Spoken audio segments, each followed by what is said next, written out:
this is in regards to having to deal with wolves in sheep's clothing, because I feel like there's some frustration within the body of Christ where there's sloppy agape. I understand, mercy and grace, but at the same time, obviously, a good shepherd, when having to deal with the wolf, the shepherd is going to try to kill the wolf, because if not, the wolf is going to end up killing more people in the flock. So in regards to having to deal with them, I guess, what is the biblical way of actually addressing this accordingly? Because I feel like there's people who are so quick to jump to grace, and it's just like, wait a minute, there needs to be accountability, there needs to be, there needs to be something addressed in regards to somebody who's professing the name of Christ, but then kind of find out it's just like, wait a minute, no, you're far from that. If you are coming off as somebody who the Bible would say is a wolf in sheep's clothing.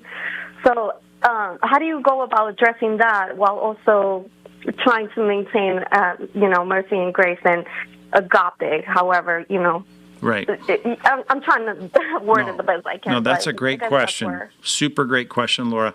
And here's the reality, right? All the New Testament passages that deal with false teachers give us a great template of how we deal with false teachers. And we don't deal with them with a sloppy agape, as you put it. We want to be very firm and clear.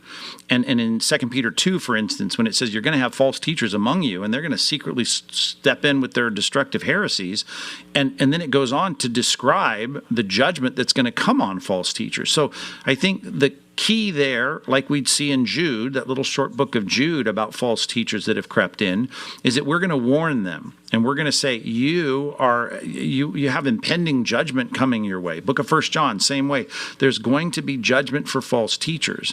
Now, if I was a Muslim, right, I would kill them with a literal sword. I would kill them with a literal gun. But according to 2 Corinthians chapter 10, the weapons of our warfare as Christians are different, right? And they are arguments and responses to all the opinions that are raised up against the knowledge of God.